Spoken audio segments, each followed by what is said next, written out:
Delisting के मामले में मेरे इस सवाल का कोई जवाब नहीं दे पाता कि आप इसे पंचायत लेवल पे कैसे करेंगे। मैं कई बार ये सोचता हूं कि डीलिस्टिंग की जाएगी तो डीलिस्टिंग तो आप एक गांव में करेंगे ना। यहाँ एक ईसाई का घर है, यहाँ एक आदिवासी जनजाति का घर है, हो सकता है किसी और का घर हो। वो डीलिस्टिंग पंचायत लेवल पे कैसे होगी मुझे समझ में नहीं आता। देखिए इतना क्या कहते हैं कि जिसे कहते हैं मल्टी एथनिक देश में डीलिस्टिंग करके देखिए बहुत आसान है, कोई बहुत बड़ा काम नहीं है। गांव के लोगों की ग्राम सभा होगी, ग्राम सभा में गांव के लोगों को मालूम है किसने किसने धर्मांतरण कर लिया। तो पब्लिक ट्रायल हो जाएगा। पब्लिक ट्रायल नहीं, उसका तरीका यही है। उसके बाद में जनगणना होगी, गांव घर घर में घूमेंगे। ऐसे अभियान जैसे हमारी मतदाता सूची बांटी जाती है, जैसे हमारे चुनाव में वोटिंग की लिस्ट बांटी जाती है, जैसे हमारे नहीं सरकार कर सकती है, वो भी कर पर लोग अगर एक दूसरे पे उंगली उठाना, उंगली कोई नहीं उठाएगा, लॉलेसनेस उंगली नहीं उठाना है। ये सब चीजें हर गांव में, क्योंकि गांव इतनी छोटी इकाई होती है कि गांव के लोगों को सब कुछ मालूम होता है। और ग्राम सभा को हमने महत्व दिया है।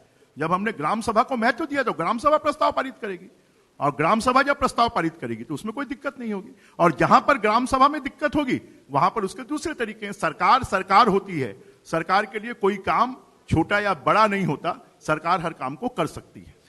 आपने बहुत सारी बातें बोली सरकार के बारे में, लेकिन जिस तरीके से जो आपके इनकम्बेंट चीफ मिनिस्टर हैं बघेल साहब, उन्होंने जो धान है एक तरीके से बोलूं तो पॉलिटिकली वेपनाइज किया है। वो उनका सबसे इंपॉर्टेंट इलेक्टोरल प्लैंक है।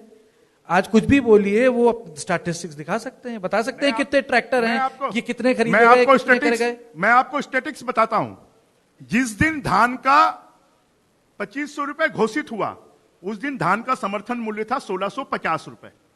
आज धान का समर्थन मूल्य हो गया है 2060 रुपए।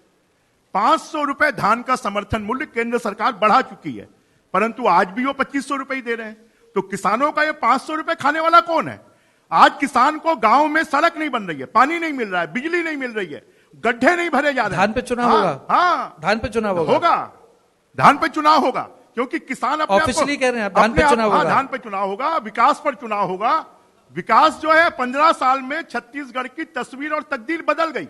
आज आप रायपुर को देखेंगे, आपको पहचान में नहीं आएगा, पर 3.5 साल में गड्ढे भरने के लिए पैसे नहीं है। जो काम की हमने शुरुआत की वो पूरे नहीं हो रहे हैं। तो ये सरकार को, लोग अब किसानों को समझ में आ रहा है कि बच्चों के स्कूल नहीं। चलिए, आपने एक चीज तो बोली कि धान पे चुनाव होगा, क्योंकि एक मुद्दा हर राज्य चुनाव। आपने तो मुझसे ज्यादा, मतलब कहने का मतलब आपका पॉलिटिकल जीवन काफी बड़ा है, आप सारे बड़े पदों पे रहे हैं, और आपको पता है जब चुनाव होता है तो एक बड़ा मुद्दा उभर के आता है। और पिछले 10 साल में जितने भी राज्यों के चुनाव हुए हैं, चाहे आप खेला होबे वो देख लीजिए, पश्चिम बंगाल का अनगिनत उदाहरण है।